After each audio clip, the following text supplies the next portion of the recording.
ముఖాముఖి కార్యక్రమానికి స్వాగతం సుస్వాగతం. నేటి కార్యక్రమంలో తెలంగాణ రాష్ట్రం అనగానే మనకు ముందుగా గుర్తుకు వచ్చేది బోనాల జాతర.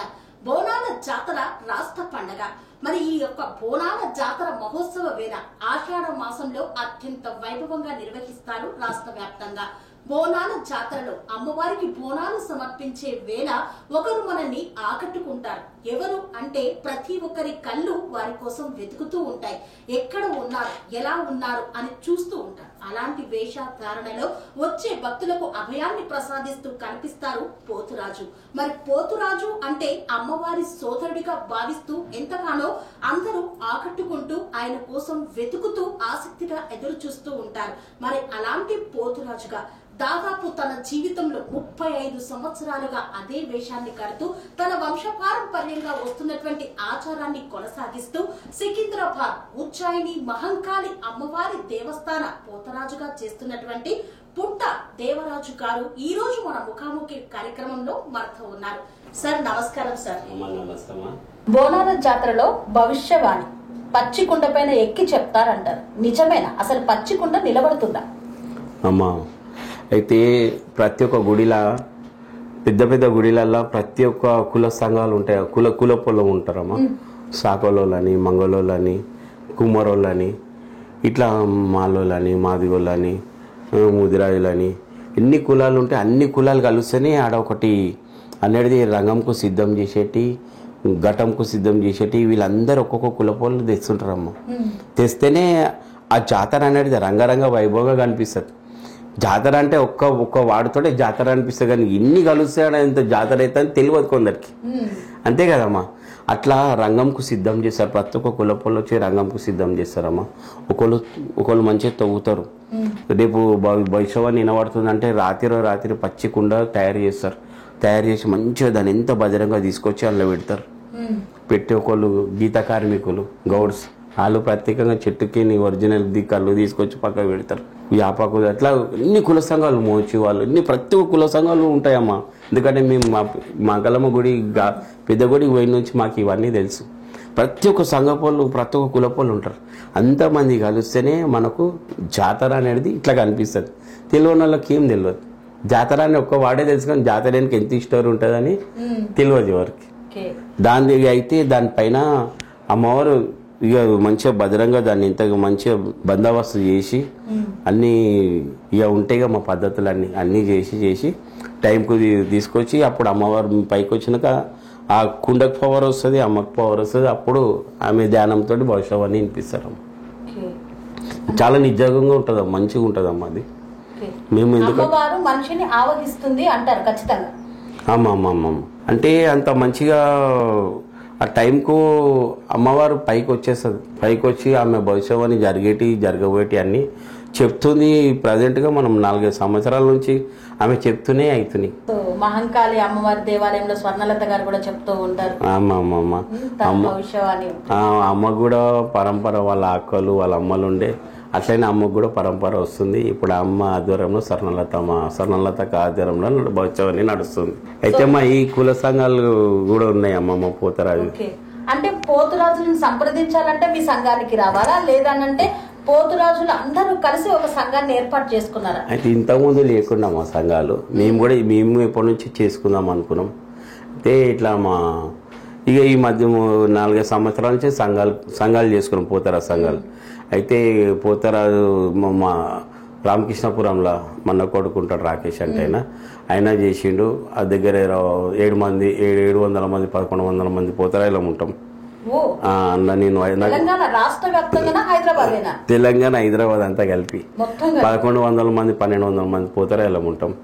ఇక అల్ల కొంచెం ఇక ఎవరికి నచ్చినట్టు చిన్న చిన్న సంఘాలు కూడా చేసుకోరు.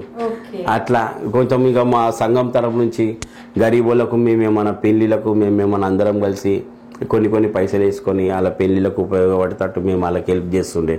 ఎవరైనా గరీబులు మా దాంట్లో చనిపోయినా కూడా సాగుకిన్ని పైసలు ఇస్తుండే. ఇట్లా చిన్న మా సమస్యలు వచ్చినా కూడా మేము ఇప్పటికి కూడా అట్లా కూడా చేస్తున్నాం అమ్మ. అట్లా కూడా యూనిటీగా చేస్తున్నాము. అమ్మవారు మనల్ని మంచిగా పెట్టినందుకు తల ఒక ఏదైనా కార్యక్రమం అయితే అందరం ఒక 20 మంది అట్లా కలుపుకొని 500 1000 రూపాయలు వేసుకొని ఇంత డబ్బు తోచినంత కాడికి ఇక గవర్నమెంట్ నుంచి ఆశిస్తున్నాం కానీ గవర్నమెంట్ అయితే ప్రతి ఒక్క దేవాలయాలకైతే ఇస్తుంది కానీ మా పోతరాయిలకి ఎన్నికైతే వాళ్ళ దాకా పోతలేదేమో అనిపిస్తుంది నాకు ఆ పిలుపు. అంటే తెలంగాణ ప్రభుత్వము జాతర వస్తుందంటే ప్రతి గుడికి ఇంత అని డెకరేషన్ కానివ్వండి పూజా మహోత్సవాలకు కానీ ఇస్తుంది. మేమేమనుకుంటున్నాం అంటే పోతరాజులకు కూడా ఇస్తుందేమో అని అనుకుంటున్నాం. అది చాలా మంది అట్లనే అనుకుంటారమ్మా. కానీ ఆ గవర్నమెంట్ టీఆర్ఎస్ గవర్నమెంట్ ఉన్నప్పుడు దేవాలయాలకు ఇచ్చి స్టార్ట్ చేసిర్రు. వాళ్ళు చాలా సంతోషమే చేసారు. కానీ వాళ్ళు ఏమనుకుంటారు అంటే గుడికి ఇస్తున్నామంటే గుడి వాళ్ళు పోతరాయిలకు కూడా ఇస్తారని అనుకుంటారు. కానీ అది పెద్ద పెద్ద టెంపుల్లకే పోతాయి అమ్మ పైసలు. అయితే అది మనము ప్రాధేయపడుతున్నాం ఏంటంటే 4-5-6 సంవత్సరాల నుంచి తెలిపిస్తున్నాం. ఎన్నో మనం ఇంటర్వ్యూలలో కూడా చెప్పినాం. గుడిలో కూడా మీరు ఎట్లా పైసలు ఇస్తారు, 1000 లక్షలు ఇస్తారమ్మా గుడిలో కూడా. ఈ అమ్మవారికి ఇస్తారు కానీ అట్లా మాకు కూడా పోతరాయిలకు కూడా ఏమన్నా గవర్నమెంట్ తరఫు నుంచి ఏమన్నా నెలకు ఇంత అన్నట్టు ఇవ్వాలని మాకు ఒక ఆశ. ఒక్కళ్ళు చెప్పినా కూడా ఏదో గవర్నమెంట్లో ఏదో సీఎం గారికి ఈ పిలుపు అందాక పోతే అమ్మవారి చెప్పిపించినట్టు ఒక్కోళ్ళ తరం నుంచి అయితే మా 1000 మందికి పోతరాయిలకన్నా న్యాయం అవుతుందని నా ఒక కోరిక. అంటే తెలంగాణ రాష్ట్ర వ్యాప్తంగా ఇప్పటి వరకు మీరు ఒక సంఘంగా ఏర్పడిన దాంట్లో కేవలం ఒక 1100 మంది మాత్రమే ఉన్నారు. సో ఎంతో మంది లక్షల మందికి ప్రభుత్వము పింఛన్ల రూపమని ఏదో ఒక రకంగా సహాయం అందిస్తుంది. సో మీ పోతురాజులకు కూడా మరి ఈ ఆషాఢ మాసం సందర్భంగా ఆ అమ్మవారి కృప వల్ల రాష్ట్ర ప్రభుత్వానికి కూడా ఇలాంటి ఆలోచన వచ్చి మీ అందరికి ఏదో ఒక ఆర్థిక పరంగా సహాయం అందించాలని మేము కూడా కోరుకుంటున్నాం. ఈ విషయాన్ని ప్రభుత్వ దృష్టి దాకా కూడా తీసుకెళ్తాం. సో దేవాలయాల వాళ్ళు కూడా పోతురాజులను నిర్లక్ష్యం చేయకండి. ఎందుకంటే ఆ యొక్క దేవాలయానికి వచ్చి వాళ్ళు ఎంతగానో చేస్తున్నారు. అమ్మవారి కృపా కటాక్షాల కోసం పూజా మహోత్సవాల కోసం ప్రభుత్వం ప్రత్యేకంగా ఆ గుడికి కేటాయించినప్పుడు అందులో తృణము ఒక పైసా మందం ఆ పోతురాజును కూడా చూడవలసిందిగా విజ్ఞప్తి చేస్తున్నాం. సో అంటే మన కల్చర్, మన సంస్కృతి, మన ఆచారాలు మనము మన భావితరాలకు అందించాల్సినటువంటి అవసరం ఎంతగానో ఉంది. సో ఇప్పుడు మరి పుట్ట దేవరాజు గారు పోతురాజుగా ఉన్నారు. నెక్స్ట్ ఇంకెవరైనా సిద్ధం చేస్తున్నారా, సిద్ధం అవుతున్నారా? అమ్మా ఇక అయితే అది అమ్మవారే చేయించుకుంటారమ్మా. ఉండేటోళ్ళు నా ఎంబడి ఉండేటోళ్ళు దగ్గర 100 మంది దాకా నా శిష్యులు ఉన్నారమ్మా. ఉంటారు, శిష్యులైనా మా అన్నదమ్ములైనా ఉంటారు కదమ్మా. వాళ్ళ పేర్లు అని చెప్పాలి. ఒకరి పేరు చెప్పిన ఒకళ్ళు నారాజ్ అవుతారమ్మా. అందరు తల్లికి పిల్లలంతా సమానమే, అందరు ఒకటే. ఏమనుకుంటారు అంటే ఒకళ్ళ పేరు చెప్పలే అనుకో, అన్న నా పేరు చెప్పలేదు, మా కాక నా పేరు చెప్పలే అని బాధపడతారు. ఎవరిని బాధ పెట్టే గుణం అయితే లేదమ్మా. అన్ని కళ్ళు మనే. ఇది ఎవరికేమైనా మనకే బాధ. అందరు మన పిల్లలే. అందుకే అంత సమానమే అమ్మా. వీళ్ళు వాళ్ళని చెప్పలే, వీళ్ళు ఎక్కువ కాదు వీళ్ళు తక్కువ, అందరు ఒకటే. మీరిచ్చే ట్రైనింగ్, మీరిచ్చే బోధన అయితే అందరికి సమానంగా పంచుతున్నారు. ఇంకా అమ్మవారి ఆశీర్వాదం ఎవరికి ఉంటే వాళ్ళే నెక్స్ట్ పోతురాజుగా అవుతారు. అంతే వాస్తవం మాటనమ్మా అదైతే. సో అసలు మరి మీ లైఫ్ స్టైల్ గురించి చెప్పలేదు. పోతురాజుగా కాకుండా మీరు మామూలుగా ఈ సంవత్సరం అంతా ఏం పని చేస్తూ ఉంటారు? బోనాలు 2 months 3 months బోనాల బిజీలో ఉంటానమ్మా. అయితే ఇంకా ఏంటంటే అమ్మవారి దయ వల్ల నాకు చెప్పుకుంటే పెద్దగా ఉంటాయి అన్ని. నేను ఆటోమొబైల్ అని, మా డాడీ తరం వచ్చి భజన మండలి అని, అయ్యప్ప పూజలు ఉంటే దానికి 2 months బిజీ అయ్యప్ప పూజలలోనే ఉంటా. ఏదైనా భక్తి భావంలోనే. ఇక భజన్స్ అని భజన్స్ వస్తే భజన్స్ చేసుకుంటాం. నేను మా పాప మన కొడుకు విజయ్ గద్దర్ దగ్గర చిన్నగా ఉన్నప్పుడు చిన్న ఎంబడే ఉంటుండమ్మా. 7 దినం అయినా మ్యారేజ్ అయింది మొన్న. పెద్ద అయ్యిండు 25 సంవత్సరాలు. గద్దర్ దగ్గర కూడా డోల్కిస్ట్ చేసిండు. గద్దర్ సార్ కూడా మాకు చాలా ప్రేమ అభిమానం, ఒక పెదరైన లెక్క. మాకేమైనా ఏది ఉన్నా మంచిగా చెడైనా సార్ వచ్చి అండదండలో ఉంటుండే. ఆయన కూడా లేకపోవడం చాలా బాధాకరం అమ్మ. ఎంత ధైర్యం ఉంటుండే గద్దర్ సార్ ఉంటే. మాకు మా భజన మండలికి అందరికి మా ఇంట్లో ఏ కార్యక్రమం అయినా వచ్చి నిలబడుతుండే. నేను పలరమండి తీస్తే కూడా నా బండిలో వచ్చి సార్ ఆడిండు. చాలా టైం ఇచ్చిందమ్మా మాకు. అట్లాంటి వ్యక్తిని కూడా కోల్పోవడం జరిగింది. కాలానికి ఎవరం అతీతులం కాదు. సమయం వచ్చినప్పుడు అమ్మవారికి పిలుపు వస్తే వెళ్ళిపోవాల్సిందే. అట్లనే ఉంది కదమ్మా, ఎవరికి ఏ టైంలో ఏ క్షణంలో ఎవరికి ఏమవుతుందో తెలియదు. ఇంత మంచిగా మాట్లాడుకుంటున్నాం అమ్మ దయ వల్ల. ఏ జన్మంలో పుణ్యం అయింది మనకి. అందరూ మంచిగా ఉండాలని ఒక కోరికమ్మా, అంతే. అట్లానే ఈ మా సంఘాలలో కూడా దేవుని వల్ల అందరికీ అదో చేదోడు అదోడుగా చేసుకుంటూ పోతున్నాం. అందరు మంచిగా ఉండాలి, అందరికీ మంచిగా కావాలన్న ఉద్దేశం. సో మరి అమ్మవారి దగ్గర పోతురాజుగా ఇప్పుడు మీరు చేస్తున్నారు, ఇంకా చేసే వాళ్ళు ఉన్నారు, వాళ్ళకి మీరు ఇచ్చే సూచన ఏంటి ఒక గురువుగా? మనము ఏంటంటే అందరమ్మ ఎవరు వేసినా కూడా మంచిగా ఉండాలి. బోనాల్లో అంటే మనం పోతరాయి లేనిది బోనాల జాతర కాదు. ఆ పోతరాయి లేనిది జాతర అయితే కూడా ఎట్లుంటది అంటే ఆడపిల్లకు బొట్టు లేకుండా తయారైతే ఎట్లుంటుందో అట్లా కనిపిస్తుంది జాతర. అంతే కదమ్మా, మన బొట్టుకు ఎంత ప్రాముఖ్యత ఉందో తెలిసిన వాళ్ళకే తెలుసు. అది మన హిందువులకైతే చాలా ప్రత్యేకంగా తెలుసు. వేరే కులాలకి ఏం తెలుస్తామా బొట్టు విలువ? అట్లా మన పోతరాయి లేనిది జాతరనే కదమ్మా. అట్లా మన తమ్ముళ్లకు అన్నలకు ప్రతి ఒక్కరికి నేను చెప్పడం ఏంటంటే పోతరాయిలు వేయాలి అనేది. జాతర వస్తుందంటే వ్యాయామం అనేది జిమ్కి వెళ్ళాలి. 3-4 months ముందు జిమ్కి వెళ్ళాలి. మేమంటే కంటిన్యూ ప్రోగ్రాములు చేస్తాం. అట్లా కంటిన్యూ అని సమస్య కాదు. జాతర వస్తుంది పోతరాయిలో మా అమ్మవారు తమ్ముళ్ళం అంటే అమ్మవారు తమ్ముళ్ళలేక కనిపించాలి. మనం ఇంత వ్యాయామం చేయాలి, ఆరోగ్యం మంచిగా ఉంటుంది. అమ్మకు నచ్చుతాము, మంచిగా ఆడాలి, మంచిగా వాడాలి. నలుగురికి పోతరాల మీద దృష్టి ఉంటుంది. బోనాలంటే మంచిగా కనిపించాలి, మంచిగా ఆడాలి అని నా ఉద్దేశం. మనతో ఏం ఆటంకాలు కలగవద్దు. ఎవరైనా చేసినా కూడా మనం సంలాంచేటట్టు ఉండాలి జాతరలో. అది మన పోతరాలకు ప్రత్యేకత. అట్లా జనరేషన్ రావాలని కోరుకుంటున్నా. ఇంకోటి వేషం వేసినప్పుడు తాగకుండా తినకుండా వేయాలి. ఏదో ఒక దీక్ష రోజు ఒక్కరోజు దీక్షలో ఉన్నాం అనుకొని వేయాలి. అయిపోయిన తర్వాత కనిపించకుండా తాగురు తినరు వద్దంటారు. కానీ ఏంటంటే నలుగురికి కనిపించకుండా చేయాలి ఏం చేసినా అని. చెడ్డ పేరు లేకుండా ఉండాలి అంటారు. మన పూర్వీకులు కాపాడుకుంటూ వస్తున్న ఈ ఆచారాలమ్మా. ఈ ఆచారాలు మనం పొడగొట్టద్దు. ఈ ఆచారాలను ఇంకా ముందు తీసుకెళ్ళాలి మనం. కానీ అది భూస్థాపితం చేయొద్దు. ఆచారాలు ముందుగా తీసుకుపోతుంటేనే మనకి ఇంకా ధనము ధాన్యము అది మన ఏ జన్మంలో చేసుకున్న పుణ్యము మనకి ఎడదినం వస్తుందంటే గానీ అది మనం మంచిగా చేసుకుంటూ పోతుంటే మనకు అందరికీ కలుగుతుంది. ఎవరి తలరాత మనమైతే చెప్పలేము, ముఖం చూసి కూడా చూడలేము. అంతా అమ్మ దయ ఉంటేనే అన్ని ఉంటాయి. అందుకే అమ్మని మంచి భక్తి భావనతో పూజ చేయాలి. ఆషాఢం వస్తుందంటే మన పోతరాలందరూ ఒక నియమ నిష్ఠతో మంచి ఎక్సర్సైజ్ చేయాలి, మంచిగా ఉండాలి. అందరితోటి మనం ప్రేమాభిమానంతో ఉండాలి అని నా కోరిక. ఈ గుడికి సంబంధించినటువంటి పోతురా ఇప్పుడు మీరు మహంకాళమ్మ సికింద్రాబాద్ మహంకాళి దేవాలయంకు పోతురాజుగా ఉన్నారు. సో మీరు గోల్కొండకు వెళ్ళొచ్చా? ఏమన్నా ఇట్లున్నాయా? ఏమన్నా పర్మిషన్స్ తీసుకోవాల్సిన పరిస్థితి ఏమన్నా ఉందా? ఎక్కడికైనా వెళ్ళొచ్చా పోతురాజుగా? అమ్మా అయితే అప్పట్లో ఉంటుండమ్మా.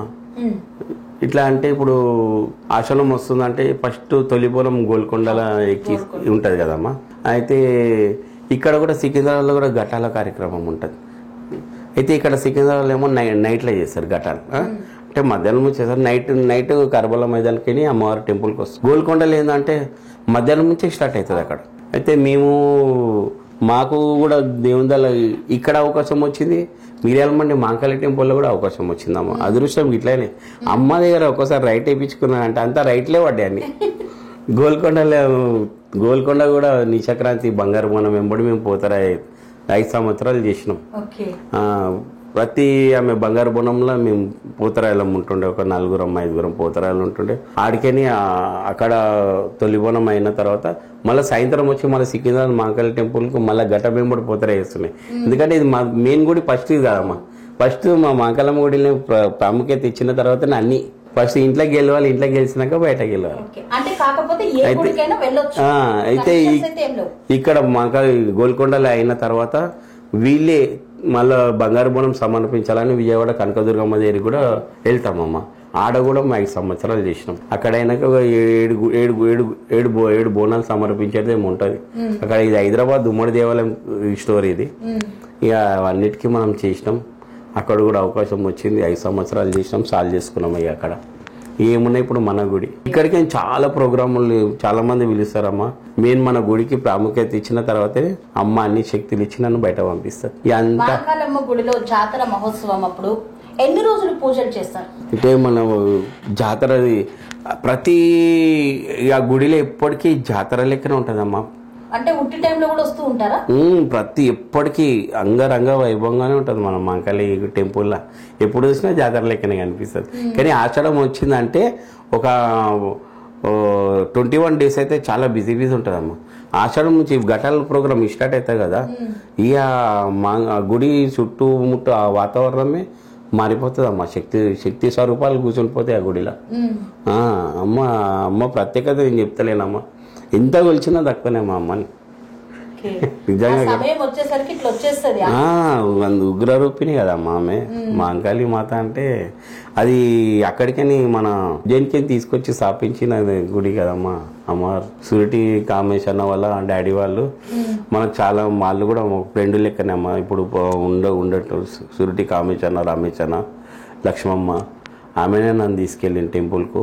ఈ అమ్మ ఇట్లా అంటే సరే రా తీసుకెళ్ళి అక్కడ మనకు వేషం వాళ్ళు ఇప్పుడు అక్కుదారులు అనమాట. వాళ్ళు అక్కడ మనకి పూజా కార్యక్రమాలు నిర్వహిస్తూ వస్తున్నారు. వాళ్ళ డాడీలు వాళ్ళ తాతల పరంగా అట్లా వాళ్ళకి స్టెప్ బై స్టెప్ వస్తుందమ్మా. ఇప్పుడు వాళ్ళు కూడా ఇవన్నీ అక్కడ జాతర విశేషాలన్నీ ఏమున్నా అన్ని వాళ్ళే చూసుకుంటారు అనమాట. అంటే ఉజ్జయిని నుండి మహంకాళి అమ్మవారిని తీసుకొచ్చారు అన్నది వాస్తవం. అమ్మమ్మ అప్పటి రోజులలో పబ్లిక్ అంతా అల్లకల్లలో అయినారమ్మా. కలరా వ్యాధులని అది వ్యాధులని ఇవన్నీ వచ్చిండ్రు కదా. అయితే వాళ్ళ తాతలు అప్పుడు మిలిటరీలో జాబ్ చేస్తున్నా అక్కడ ఉండేనంట. అయితే ఇట్లా సంగతి అని తెలిస్తే అక్కడికని తీసుకొచ్చి ఇక్కడ ఆ శక్తి రూపం ఇక్కడ స్థాపించారు. అది అయిన తర్వాత అక్కడ జాతర చేస్తే అంతా మంచిగా అయిపోయింది అనమాట. ఈ అప్పటి నుంచి అమ్మవారిని మనం అప్పటి నుంచి కొలుచుకుంటూ వస్తూనే ఉన్నాం అనమాట. అక్కడ అమ్మవారి ప్రతిష్టాపన 1813లో అయిందని విన్నాము. అప్పటి నుండి ఇప్పటి వరకు కూడా నిర్విరామంగా సాగుతూనే ఉంది. ప్రతి ఏడు జాతర పెరుగుతోంది కానీ తగ్గడం లేదు. అదే కదమ్మా నేను కూడా ఇప్పుడు ఏమంటారు అంటే అట్లనే అయిపోయింది. భక్తులు అనేది రాను భక్తి భావన పెరగడం మంచిదే అమ్మా. సో మరి లస్కర్ బోనాలు అంటే ఎంతగానో పేరు కాంచింది. ఫస్ట్ మనం గోల్కొండలో మొదటి బోనం ఎక్కించిన హైదరాబాద్ అనగానే సికింద్రాబాద్ బోనాలు గుర్తొస్తాయి. సో గుడి ప్రాంగణము చిన్నగా ఉంది, భక్తులకు ఇబ్బంది అవుతుంది అని విన్నాం. నిజమేనా? వెడల్పు చేస్తే బాగుంటుంది అని మీరు అనుకుంటున్నారు? చిన్నగా ఉండడం అయితే కరెక్టే అమ్మా. అది అమ్మవారి శక్తి, ఆమె చేపించుకుంటామే ఆమెనే. మన చేతిలో ఏం లేదమ్మా. టైం వచ్చేదానికి చేపించుకుంటది కూడా అమ్మ. ఎవరెవరికి శక్తి లేని అల్లకి శక్తులు ఇచ్చి ఆమె చేపించుకునేస్తుంది. అది అంటే పెద్దగా కడితే బాగుందని మీకు అనిపిస్తుంది? కడితే బాగానే ఉంటదమ్మా. నేను అదే అంటలేనా, అది ఎవరితో చేయించుకోవాలని అలాతోటి చేయించుకునేస్తుందమ్మా. అది జరగబోయేది మనం కూడా 10 సంవత్సరాలే కావచ్చు, 15 సంవత్సరాలే కావచ్చు, కానీ కంపల్సరీ అది ఇంత లోపటనే అయితే అవుతుందని నాకు కూడా కోరిక ఉన్నది. చూడాలి అట్లా అవుతుంది కూడా. అది మనసులో ఉన్నది, ఆమె చేయించుకుంటుందని నాకైతే గట్టిగా నమ్మకం ఉందమ్మా. ఓకే. సో మీరు ఎప్పుడైనా ఒక విషయం గురించి అనుకున్నప్పుడు, అంటే 6th సెన్స్ అంటారు కదా, ఇది జరుగుద్ది అని మీ మనసుకు ముందే తెలిసిన సందర్భాలు ఏమన్నా ఉన్నాయా? ఉన్నాయమ్మా, చాలా ఉన్నాయి. అట్లా అనుకునే కూడా అట్లా అయినాయి కూడా. ముందే తెలుస్తుంటాయి కొన్ని అయినాయి. అంటే అలా ఇప్పుడు మీకు ఏదైనా ఒక విషయం, మీ విషయంలోనే కాదు ఇతరుల విషయం గురించి ఏదైనా తెలిసిందనుకో, చెప్పారా ఎప్పుడైనా? చెప్పేటోళ్ళకి మనం చెప్పినామమ్మా. కొందరు వినలేదు, కొందరు ఇన్నోళ్ళు మంచిగా ఉన్నారు, ఇన్నోళ్ళు మంచిగా లేరు. మేము చేస్తాం వినాలి. ఎవరైనా మంచి వాళ్ళ మాట వింటే మంచిగా ఉంటుంది. కరెక్ట్ లేని వాళ్ళ మాట వింటే ఏమవుతుందమ్మా, అది కరెక్ట్ కాదు. అది వాళ్ళ కోసం మనం ఏడాదిన మనం మంచి కూడా చెప్తుంటాం ఎవరికైనా. కానీ ఈడ కూడా నేను ఏడాదిన ఈ స్థాయికి అమ్మవారికి తీసుకొచ్చింది నన్ను.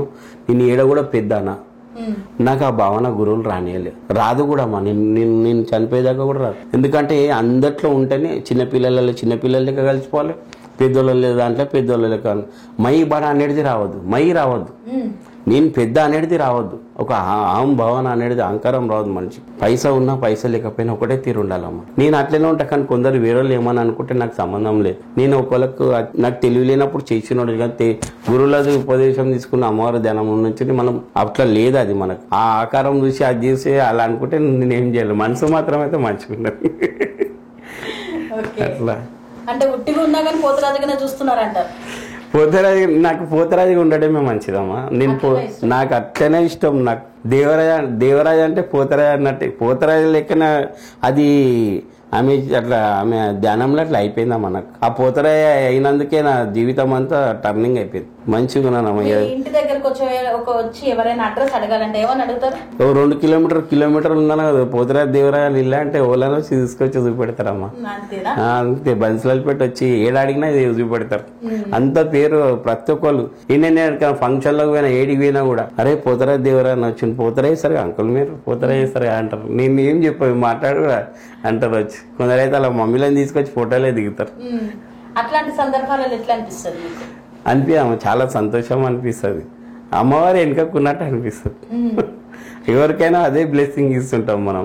సో బోనాల పండుగ వచ్చిందంటే పోతరాజు వేషంలో ప్రతి చోట మీరు ప్రత్యక్షం అయిపోతారు. ఎవరికైనా కానీ ఎక్కువ శాతము పిల్లలు ఆసక్తిగా ఫొటోస్ దిగడానికి ఆశీర్వాదం తీసుకోవడానికి మీ దగ్గరికి వస్తూ ఉంటారు. సో ఈ లైఫ్ మీకు తృప్తినిచ్చిందా? చాలా సంతోషం అనిపిస్తుంది అమ్మా. ఎందుకంటే వాళ్ళకు కూడా పేరు ప్రతిష్టలను పోతరాతో మనం దిగల చేయాలని ఉంటది. కొందరినైతే నా ఎక్కువ మటుకు నారాజ్ చేయనమ్మా. ఎవరినైతే ఎక్కువ మటుకు చేయ. కొందరు పోతరాలు తెలియక వాళ్ళని కొట్టేస్తారు, భయపెట్టేస్తారు. మనకు అన్ని ఆకర్షణ మనకు తెలుసు కదా. ఖాళీ ఇట్లా జలకిస్తేనే కొంత ఎంతో మంది ఎంతో దూరం ఉరుకుతారు. ఖాళీ ఇట్లా అంటే ఉరుకుతారు. ఇరవై వేసుకుని ఇట్లా అంటే ఉరుకుతారు. ఇక కొందరిని ఎక్కువ మటుకైతే ప్రేమగా దగ్గర తీసుకొని మనల్ని ఇష్టపడి వస్తారమ్మా ముందరికి. వాళ్ళకి ఆశీర్వదించి బొట్టు పెట్టి పిల్లలనైనా ఎత్తుకొని చేసి మంచిగా ఆశీర్వదించుకొని ముంగట పోతేనే ఉంటుంటా. అట్లా దగ్గరికి నా దగ్గరికైనా దినేష్ అన్న దగ్గరికైనా చాలా మంది వస్తుండే. ఇప్పటికి కూడా నేను అదే వాళ్ళకి ఆశీర్వదించుకుంటా పోయేదే మన ధర్మం. చూడడానికి వెళ్ళేటప్పుడు అయితే గంభీరంగా ఉంటుంది. అమ్మవారి మీద ఉంటుంది. అది 2-3 సెకండ్లు ఉంటుంది. తర్వాత ఇక మళ్ళీ బయటకు వచ్చినాక ఇక యథావిధిగా ఇక మైండ్ మొత్తం ప్రోగ్రామ్ పైన ఉంటుంది. మంచిగా అలా మనతో ఎంత శక్తి ఉంటే అంత ప్రోగ్రామ్ సక్సెస్ చేయాలి. పిలిచిన వాళ్ళని ఆనందం పెట్టాలి. ఎవరికి ఉల్టా జవాబు చెప్పొద్దు. పిలిచిన వాళ్ళని కూడా మనం వాళ్ళ అతిథులే వాళ్ళకి. మనకైతే ఆ రోజు వాళ్ళ మాట అన్ని విధాలు విని మనం వాళ్ళు ఎట్లా చెప్తారు తింటే వాళ్ళకి ఎంతో సంతోషం అనిపిస్తామా. అట్లా నేను ప్రోగ్రామ్ మీరు పెద్ద పెద్ద ప్రోగ్రామ్స్ ఒప్పుకుంటారా? మామూలుగా వేరే ఎవరైనా బోనాల పండుగ చేసుకున్నా ఎల్లమ్మ పండుగలు చేసుకుంటూ ఉంటారు, మహంకాళి పండుగలు చేసుకుంటారు, అట్లా కూడా వెళ్తారా? పెద్ద ప్రోగ్రామ్ నుంచి పెద్ద నుంచి చిన్న అని అనుకోనమ్మా. ఏ ప్రోగ్రామ్ పిలిచినా నన్ను ప్రేమగా పిలిస్తే ఎవరు పిలిచినా కూడా నేను పోతాడికి. కోటీశ్వరు పిలిచినా పోతా, బీద వాళ్ళు పిలిచినా పోతా. దానికోసం ఏమన్నా మీరు ఏమన్నా అమౌంట్ తీసుకుంటారా? అమౌంట్ అంటే ప్రేమాభిమానంగా వాళ్ళు ఇస్తారమ్మా. ఇచ్చేటోళ్ళు ఎక్కువ ఇస్తారు. మామూలుగా ఇచ్చేటోళ్ళ దగ్గరికి కూడా మామూలుగా తీసుకుంటాం. ఎంత ఇస్తే అంత తీసుకుంటారు. డిమాండ్ అయితే ఏం లేదు.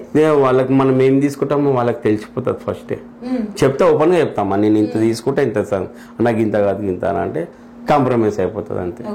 ఇంతనే అని డిమాండ్ ఉండదు, ఇంత అని ఉండదు. మన దగ్గర పలానా మళ్ళీ కూడా ఉన్నాయి. నాదొకటి ఉంటుంది, మా అన్నదొకటి ఉంటుంది, మా ఫ్రెండ్స్ ఉంటాయి. అన్ని మన దగ్గరకు వచ్చింది అనుకో అన్ని ప్యాకేజ్ ఉంటాయి. మన దగ్గరకు వస్తే ఇది లేదని ఏం లేదు, అన్ని దొరుకుతాయి నా దగ్గరకు వస్తే. బోనాలకు స్పెషలిస్ట్ ఏమేమి కావాలి అన్ని దొరుకుతాయి. సో బోనాలకు పలహారం బండి తీయాలంటే మిమ్మల్ని పలహారం బండి అయినా సరే, బోనాల జోగినీలు అయినా సరే ఉంటారు కదా. అందరితో డిస్కషన్ ఉంటుంది. మన చిన్న మరుగుజులని మాకు మలేషియన్ అంటే ఆయన ఉన్నాడు. అన్న కూడా మనకు ఎవరన్నా అడిగినా కూడా ఫోన్ చేస్తే వాళ్ళని కూడా తీసుకురానంటే అన్న నాకు అట్లా స్నేహితులు ఉన్నారనమాట. ఎవరైనా సరే విజయవాడకి డాన్సర్లు అయినా లేదు అన్న మధ్యలో వేషాలు అవి విషధార ఉంటాయి కమ్మా. అవి కూడా అన్ని టచింగ్ ఉంటాయి. నాకు ఒక ఫోన్ చేసి ఇట్లా ప్యాకేజ్ తోటి ఉంటే ప్యాకేజ్ తోటి కూడా మాట్లాడుకుంటామమ్మా మేము. అట్లా ఏ పైసనైనా వృధా చేయనమ్మా. ఓ కమాంచేటప్పుడు కమాసా, ఖర్చు పెట్టేటప్పుడు అట్లా ఖర్చు పెడతా. కావాలనంటే ఎవరికైనా సహాయం చేసే సమయం వచ్చిందని అంటే ఆలోచించకుండా చేసేస్తారు. సమయం సందర్భం వచ్చినప్పుడు చెయ్యాలమ్మా కదా. చేస్తేనే కదమ్మా మనకు ఉంటది. ఏదైనా కూడా ఇప్పుడు నా ఎంబడున్న పోతరాలు కూడా ఏదైనా కూడా వాళ్ళకి చేదోడు వాదోడుగా ఒక అన్న తమ్ముళ్ళ లెక్క అట్లా భావించుకొని నడిపిస్తుంటా. మా సంఘంలో కూడా ఎవరన్నా ఎవరికి మన అయిందంటే అందరం తల ఎన్ని ఒక 1000 రూపాయలు, 2,000 రూపాయలు, 500 రూపాయలు వేసుకొని అందరికి సహాయ సహకారాలు కూడా చేస్తున్నాం ఇప్పటికి. అలాగే ఇంకా ముందు కూడా మంచి సహాయ సహకారాలు అందించాలని, మీ యొక్క సేవలు ఇంకా విస్తృతం కావాలని, మీరు అభ్యసించినటువంటి విద్య ఇంకా 10 మందికి పంచాలని మనస్ఫూర్తిగా కోరుకుంటున్నాం. మరి ఈ రోజు మీరు ఈ ముఖాముఖి కార్యక్రమం ద్వారా మీ యొక్క జీవిత విశేషాలను మీ జీవితంలో ఉన్నటువంటి ఎన్నో అమూల్యమైనటువంటి విషయాలను మాతో పంచుకున్నారు. ఎలా అనిపిస్తుంది? ఇక అమ్మవారు పిలిచి అమ్మవారు బోనాల ముందే నాకు ఇప్పుడే బోనాల జాతర వచ్చినట్టు అయిపోయిందమ్మా నాకు. మీరు అమ్మవారిని అట్లా తలుచుకోగానే మీ కళ్ళల్లో కూడా ఇట్లా భావోద్వేగం అనేది వచ్చేస్తుంది, ఇట్లా వాటర్ వచ్చేస్తుంది. అది ఎట్లా అయిపోతా మా శరీరంకు అమ్మవారి పేరు తీయగానే అది ఆ జన్మజన్మ బంధుత్వం అట్లా అయిపోతుంది. ఆ పులకింత అనేది తెలిసిపోతుంది, వైబ్రేట్ అయిపోతుంది. అట్లా అయిపోతుంది అమ్మా. అది అంతా అదే జాతర ముందు నుంచి అట్లా అవుతుంటాయి అమ్మా. ఇంకా మీరు అడుగుతారు ఆమె ధ్యానం చేస్తున్నాం కాబట్టి ఆమె మనసు ఇట్లా తిరిగిపోతుంటది. అమ్మవారు అమ్మవారు అన్నప్పుడల్లా నేనున్నా అంటుంటా అని తెలిపిస్తుంటది కడుపులకి వెళ్ళి. అట్లా మీకు ఎలా అనిపించిందో చెప్పండి. నాకు మనతోటి అయినా నాకు మంచిగా అనిపిస్తుంది. ఈ అడిగినాం నేను ఈ అడిగినాం ఇంత మంచిగా ఉన్నా, ఇంత భవిష్యత్తులో ఎన్ని కష్టాలకి నేను ఎడదాం కష్టపడుకుంటా ఎడదాం ఈ స్టేజ్కి వచ్చిన. మీరు కూడా మంచిగా ఉండాలన్న ఉద్దేశంతో ఇవన్నీ చెప్పడం జరిగింది. నేనైతే హ్యాపీగా ఉన్నా, సంతోషంగా. మన తోటి పుత్రరాజులు కూడా మంచిగా ఉండాలి, మనం మంచి పేరు ప్రతిష్టలు తీసుకురావాలి. భక్తి భావనతోటి ఏ అమ్మవారినైనా, ఎల్లమ్మనైనా, మైసమ్మనైనా, పోలేరమ్మనైనా, మాంకలమ్మనైనా, మాణిక్యాలమ్మనైనా, ఊరూరు గ్రామ దేవతలు ఉంటారు. ఏ ఒక్క దేవతను నమ్ముకున్నా ఒకటే దేవతను ధ్యానంలో పెట్టుకోవాలి. మన ఇంటి దేవత ఎవరంటే మాంకలమ్మ అని ఎట్లా, అట్లా మా ఇంటి దేవత ఎవరంటే ఎల్లమ్మ అని అట్లా మనం చెప్పుకోవాలి. ఒక్కొక్కరినైనా ఒక్కలేనే కదా ధ్యానం చేస్తే మన కాళ్ళే ఉంటారు ధ్యానం. ఇప్పుడు నాకు ఒక ముద్ర పడిపోయింది, దేవరాజు అంటే మాంకలమ్మ గుడి పోతారు దేవరాజు. అట్లా మనం ఆమె ఉంటాయి, ఆమె ఎక్కువ స్టేటస్లలో కూడా అవి నాకు ఎక్కువ ఆమెనే ఉంటుంది. సో మాంకాల అమ్మవారి ఆశీస్సులు అందరికి ఉండాలని కోరుకుంటున్నాను. అందరికి ఉండాలి. బోనాలు మనసే కానీ మళ్ళొకసారి ఆడపడుచులకు, చెల్లెళ్ళకు, అక్కలకు, అమ్మలకు, అన్నలకు, తమ్ముళ్ళకు, మీ ఛానల్ మీ వాళ్ళకు కూడా, TR9 న్యూస్ వాళ్ళకు కూడా మరి ముందే బోనాల శుభాకాంక్షలు. నాకే ఇప్పుడే ఆషాఢం వచ్చినట్టు మీరు మీ ఛానల్ ద్వారా నాకు అమ్మవారు మీదకి వచ్చినట్టు అయిపోయిందమ్మా. అంత ఆనంద వర్షాలు ఆనందం, సంతోషమా, ఎట్లనో జాతరలో ఆడినట్టు ఆనందం అనిపిస్తుంది ఇప్పుడు నాకు. ముందే జాతర చెప్పి చేసారు మీరు నాకు. మీ లోపల ఉన్నటువంటి ఆ ఉద్వేగం అంతా, ఆ అమ్మవారి పైన ఉన్నటువంటి ఏమంటారు ఆలాపన అంతా వచ్చేసి. థ్యాంక్ యూ సో మచ్ అండి. థ్యాంక్ యూ అమ్మా. మీకు కూడా అమ్మవారు ఉజ్జయిని మాంకలమ్మ, మాణిక్యాలమ్మ ఆశీర్వాదాలు మీకు మీ ఛానల్ పైన అందరికీ ఉండాలి. సారి ఆరోగ్యాలతో, సుఖ సంతోషాలతో ఉండాలి. భక్తులు కూడా, అక్కలు, అన్నలు, తమ్ముళ్ళు అందరూ కూడా మరి 1 సెకండ్ బోనాల పండుగ శుభాకాంక్షలు. స్వామి బోధానంద గోసేవ ఆశ్రమం, సైథాపూర్. జ్యోతిష్యం, వాస్తు శాస్త్రం మన పూర్వీకులు మనకిచ్చిన వరం. దుర్గాదేవి, కాలభైరవ ఉపాసనతో వాక్సిద్ధి పొందిన శ్రీ శ్రీ బోధానందగిరి స్వామివారు మీకు ఎలాంటి సమస్యలున్నా, వాటిలో ముఖ్యంగా ధన నష్టం, ఆరోగ్య నష్టం, భార్యాభర్తల మధ్య గొడవలు, ప్రేమించుకున్న వారు దూరం అవడం, ఎన్ని సంబంధాలు వచ్చినా పెళ్లి ముడి పడకపోవడం, రోడ్డు ప్రమాదాలు, అప్పుల బాధలు, వ్యవసాయంలో నష్టాలు, పెద్దల మాట పిల్లలు వినకపోవడం, ఆరోగ్య శాంతి, గృహశాంతి, మనశ్శాంతి లేకపోవడం, ఇలాంటి సమస్యలు ఉన్నట్లయితే ఒక్కసారి స్వామీజీని కలవండి. మీ సమస్యలకు తగిన పరిష్కారాన్ని పొందండి. అంతేకాక అన్ని రకాల వ్యాధులకు గోపంచకవ్య మరియు మూలికా వైద్యం చేయబడును. నమ్మకంతో రండి, ఆరోగ్యాలతో వర్ధిల్లండి. మా అడ్రస్ స్వామి బోధానంద గోసేవ ఆశ్రమం, సైథాపూర్, వీరభద్ర స్వామి గుడి దగ్గర, యాదగిరిగుట్ట. సంప్రదించవలసిన నెంబర్ 984921